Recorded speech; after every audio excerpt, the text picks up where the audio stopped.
other new, maybe not new moms, but moms with babies. There they are. Lauren. These bills are about moms and babies, which is about as important an issue as we can have. And I want to thank those behind me who are behind these bills for their leadership, those in the government who will implement the legislation, and to explain the package of bills. Since it is a package, it is the omnibus. I'm going to ask the Lieutenant Governor to open it up, and then we'll go to Representative Minor-Brown. Great. Thank you. And I will open it. I got the cue, woo, to use the mic. I don't need the outside voice inside. But Governor Carney, thank you so much for bringing us together today and for the incredible leadership that we have here among our incredible reps and senators. And most importantly, the community. We just cannot thank you enough. When Governor Carney signs the bill, I'm sure our sponsors are going to call a few of you forward who have been advocates for 2 to 3 decades, many of you in obstetricians and gynecologists' offices, those of you working in the front lines. All I'm going to say is to Representative Minor-Brown, Senator Pinckney, and to our incredible other colleagues, Senator Lockman, Senator incredible Sarah McBride, Kyle Gay, and our Representative Stephanie T. Bolden, and our commissioners and Representative Heffernan that are here, and our secretary. It takes a village in our Office of Women's Advancement. We could not do it without everyone's work. And I am going to be succinct. What I will share with you as a mom and a nurse who got her career started in the neonatal intensive care unit, and also working as a perinatal grief counselor. I spent far too many days, particularly with Black and brown women, dealing with grief and counseling, and that is a very difficult pill to swallow. And thanks to the incredible work of our Division of Public Health, our outreach workers, our members of Congress, the many incredible advocates and groups that are present, from our NAACP to the Community Outreach, Urban League, this is an important day. So I'm not going to talk long because we've got 2 incredible representatives and senators, but it does matter. Infant mortality is the #1 indicator of a community and a population's health. We have to continue to put the pedal to the metal, which we've done in this state, and in particular around equity and justice. And you're going to hear from them some remarkable bills that have been championed and worked really, really hard on by the members of our General Assembly in combination with our advocates. And with that, I am supposed to, it looks like, turn this over to the Secretary, who's going to turn it over to these remarkable members of the General Assembly, and to our Secretary McGarrick, who has long and hard worked to make sure that the health of our communities are strong, and in particular recognizes that women's health and infant health matters and is a #1 social and health determinant. And so with that, I'm going to turn that over to Secretary McGarrick. Senator Hansen, please join us up front. Thank you so much. Thank you so much, Lieutenant Governor. And as we did a little bit earlier today, I am not going to repeat the remarks you made, but just wanted to be a part of such a historic day, because it all starts when women are pregnant people, when children are born. And if we cannot guarantee and support not just the infants, but their parents during this critical time after the birth, what are we doing? And so the work, when we talk about, and there's been so much incredible work, Dr. Carol Rattay and so many others in our department around infant mortality, we cannot forget the moms. We have to focus on maternal mortality, and so that's what this package of legislation does, and we're incredibly proud. I want to acknowledge Dr. Elizabeth Brown as well as Dara Hall, who are from our Division of Medicaid. They are doing a lot of foundational work, and we were just so proud and honored to partner and be part of the tremendous leadership that Representative Minor-Brown and her colleagues are bringing to this issue that really is about equity, access, and justice. So I'm going to end there, but just again, so honored to be part of this day, and thank you to all of the advocates and everyone who is giving voice to these issues, because the Lieutenant Governor again is right. It speaks to what we value in our community, where we put our money, where we put our policy, and this matters. And for far too long, we haven't done what we needed to. So again, just incredibly proud to start today and to be moving forward. So with that, again, my honor to turn it over to Representative Minor-Brown.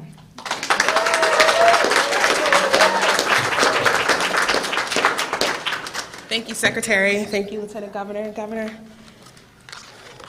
Good afternoon, everyone. Let me just say really quickly, if you have come to this signing and you brought your baby, please come stand with us.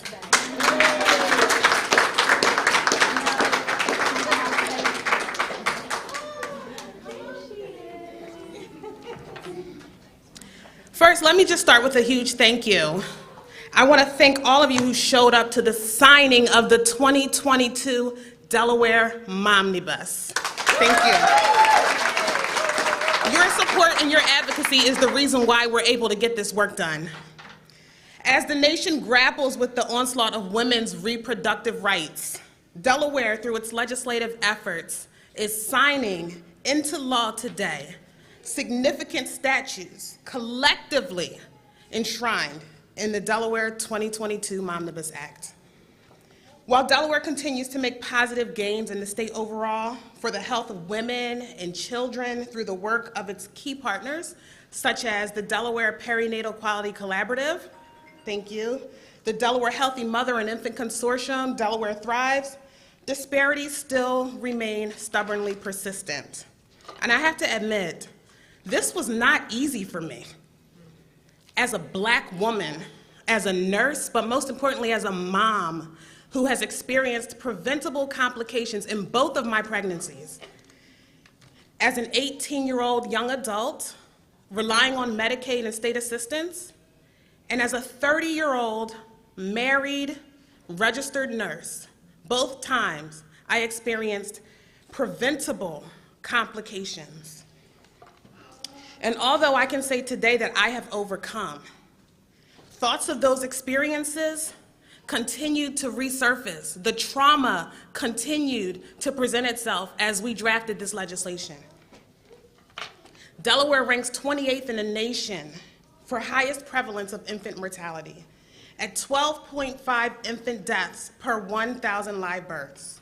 The Delaware Black infant mortality rate is 3 times higher than the white infant mortality rate at 4.2 infant deaths per every 1,000 live births. And since the inception of the maternal mortality review process in Delaware, Black women represent 38% of all maternal deaths. Black women represent 50% of all preventable maternal mortalities. Both mental health and substance use disorder make up 38% of those maternal deaths. In addition, there's recognition that effectively addressing women's social determinant of health needs remains the single most important factor in achieving health equity for all. And Delaware sits at the crossroad for ushering in new opportunities for better outcomes for women and children.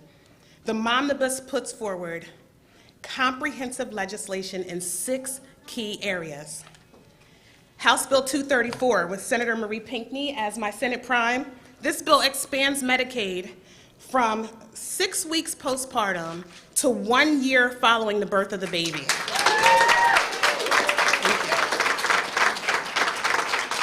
This bill will allow for postpartum women to have access to ongoing prenatal and postpartum care, to access to medications, mental health supports and resources, which will assist new parents in supporting their health and supporting their infant's health.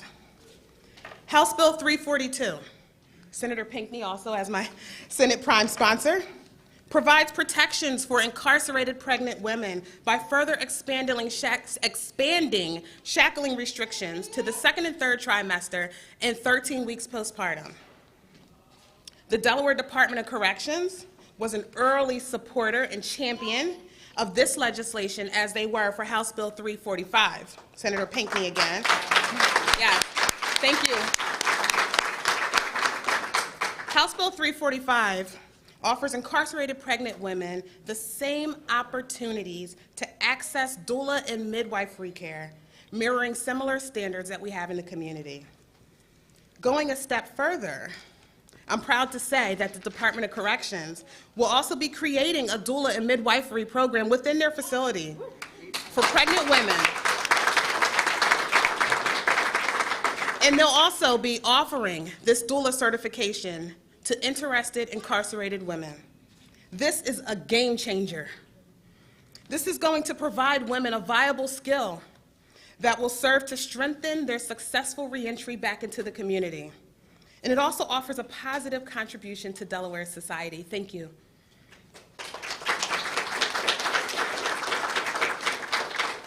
My colleague, Nnamdi Chikwocha, said once during a corrections hearing, we talk about second chances, but so many of our children have never even had a first chance, and we have to do better. These bills are the beginning to a first chance. House Bill 340, Senator Townsend is the prime sponsor in the Senate. This bill provides additional capacity to the very important work being led by the Child Death Review Commission, as well as a name change which better reflects the totality of the work under its purview. The commission will be renamed the Maternal and Child Death Review Commission to reflect its existing dual focus. The membership will become more diverse, including a midwife, one maternal and one child advocate from our statewide nonprofit organizations, and also include representation on the panel of Black, Indigenous, and other persons of color on the membership. In an effort to be transparent, this group will also be required to publicly post its draft report and accept written public comment. House Bill 344, thank you, Senator McBride, as the Senate Prime. This bill supports implicit bias and cultural competency training for Delaware's healthcare workers. This bill is not specific only to maternal health. This bill requires the development of training guidelines designed for use in all healthcare fields because bias exists in all areas of healthcare. And there's only one way to address it. The only way we're going to address it is to address it head on and to be intentional about addressing it so that we can all recognize that it exists, that it may exist within us, and we get to take accountability and ownership for how we show up and the type of care that we deliver to our patients. Then we get to recognize if bias exists, we get to check it at the door. And then we're delivering quality, holistic health care to all Delawareans. Then we can enroll Delawareans from all socioeconomic levels in trusting our healthcare system because we need to regain that trust. Then we can enroll Delawareans in managing their own healthcare, and then we will see those gaps begin to narrow. And finally, House Bill 343, thank you, Senator Pinckney, as the Senate Prime. You're just on all these bills, Senator Pinckney.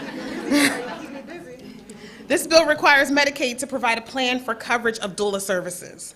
I chair the doula working group with my co-chair, Christina Andrews, under the Delaware Healthy Mom and Infant Consortium.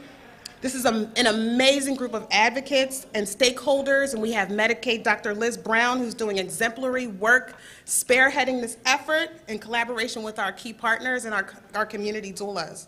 We've seen the studies, and we've seen the data, and the studies show that the use of a doula during pregnancy leads to better maternal health outcomes, leads to better infant health outcomes, and the use of a doula significantly reduces maternal mortality. As a nurse, I stand by evidence-based practice, and each one of these bills are based on evidence. One thing we know is that the data does not lie, right, Susan? The data doesn't lie, and we have an obligation to Delawareans, and especially an obligation to our most vulnerable Delawareans. Thank you, Governor Carney, Lieutenant Governor Hall-Long, our Congresswoman Lisa Blunt Rochester for the work she's doing on the Black Maternal Health Committee in Congress. To my colleagues in the House and the Senate, thank you. Public Health, thank you for the Finance Committee. We need the money. It's better to put the money in on the front end. Women's of Advancement, Public Health, DHMIC, Planned Parenthood of Delaware, Delaware Department of Corrections, Paul Shavik, Commissioner Monroe Hudson, Delaware Healthcare Association, Christiana Care, DPQC, Black Mothers Empowered, Dr. Michelle Drew, April Lyons, Delaware Now. And I know I missed so many people. There were so many people involved in this effort. And I just want to thank the moms and the babies who shared your stories and showed up today. It's all about us giving back. And to the moms and babies in the room, I just want to say thank you. And don't forget to reach back and help the next mom. Help the next mom, help her through her pregnancy, get her connected to those resources. Help her through those first stages of motherhood, because that is offering a first chance. Thank you.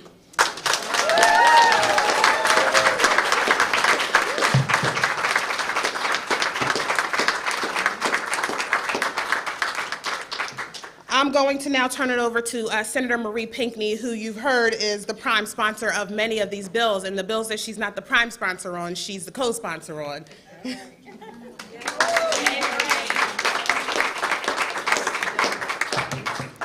Hey, y'all. The good thing about being the other side of the house, the other side of the sponsors, is that she did all the thanks, so I just get to say ditto to all the thank yous that she gave, because there are so many people in this room and not in this room who contributed to making all of these bills successful. As you can tell, Representative Minor Brown keeps me busy. We often jokingly refer to one another as partners in crime because we both chair corrections in our respective chambers. But today, as we've been so focused on healthcare as well as corrections, I'm thinking we should change that to partners in justice.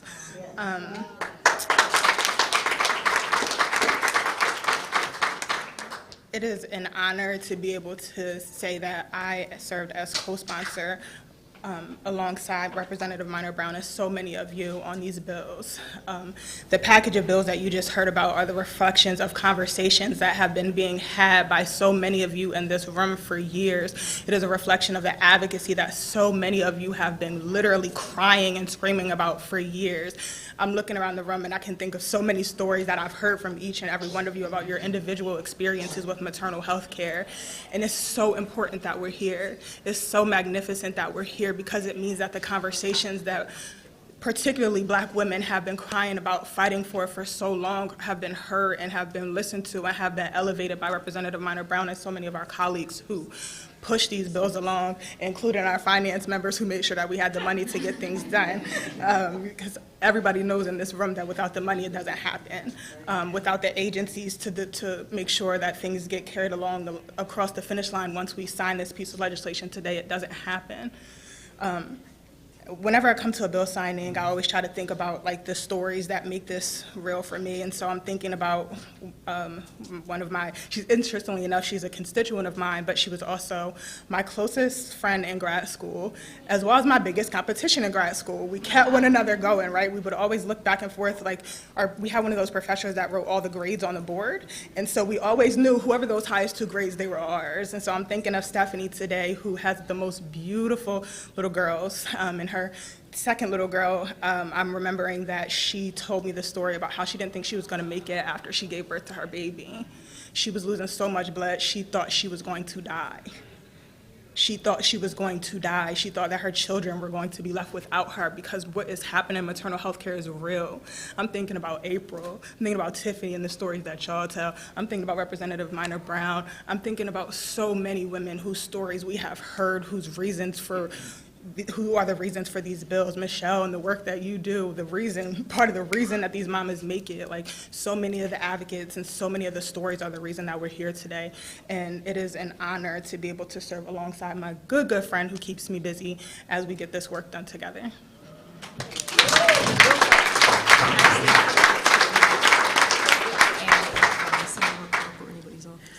As we sign these bills, I am going to ask that the advocates come up. I did mention quite a few when I spoke. If you could please come up and sign these bills with us, because you were at the table when we were drafting these bills. And if you are here from one of the statewide offices, please come up. Come on, don't be shy. Come on. I saw Planned Parenthood here. I saw Black Mothers in Power. I saw the Urban League. I saw Medicaid. Come on. Dappy. I think we're good.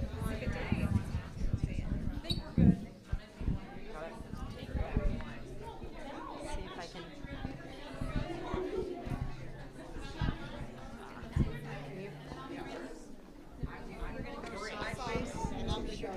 I saw the coalition of 100 Black women.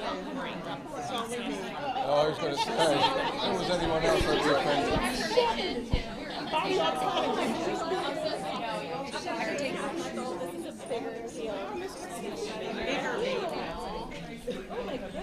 Brenda Wise.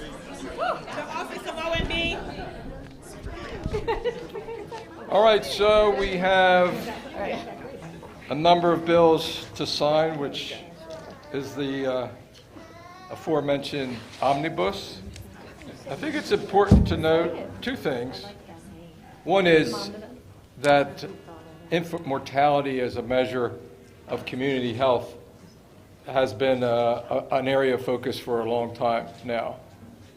And for a number of years, it was moving steadily downward, much like it was in the rest of the country. Always a persistent difference between women of color and women generally, but consistently moving downward. In recent years, it's kind of popped up and down.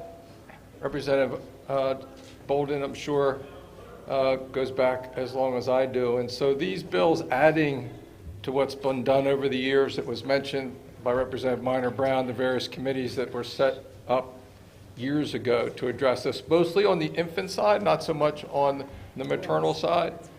So the focus both on the infant side and importantly in these bills on the maternal side is so incredibly important. But let's be clear. There's a lot of work to do. Amen. And it's hard work. You mentioned some of the issues that are at play, and they're challenging issues. This morning we had a press conference that went to healthy Delaware communities and that overall effort. And that's kind of the comprehensive approach that we need, along with the specific tools that are granted by these bills. So I'm going to sign them one at a time. I'm going to pass them along first to you, and then you can pass it to somebody else, and by the end we'll hold them all up. So the first, I'm going to do it in order, numerical order. I was checking them off as you were going through with. It was a little off my numerical order. So first is House Bill number 234. As amended by House Amendment number 1. And so I've got to do this with all these pens. Wait a minute, that's not going to work. I've got 6 of them. It's a math problem there with the pens. Okay, so there we go. That's House Bill 234 as amended by House Amendment.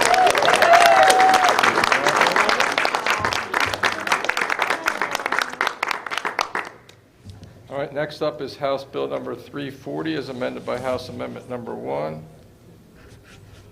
Usually I check to see how many votes they have, but that'll take us a while.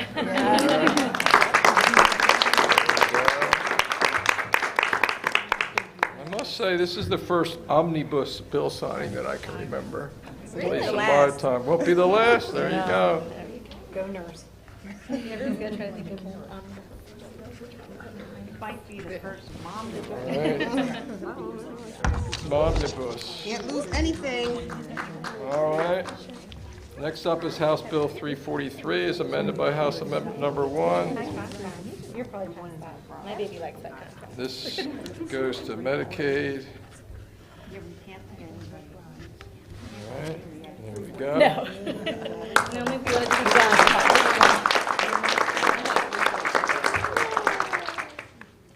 This is cultural competency training and House Substitute number 2 for House Bill number 344.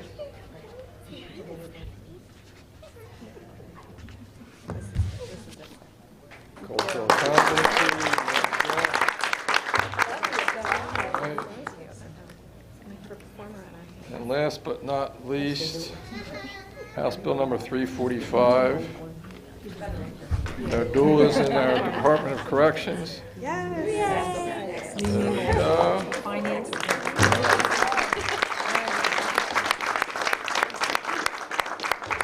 All right, you got all those bills up? Can we hold them up? There we go. Hold them up. Awesome. All right, way to go. Awesome. Great job.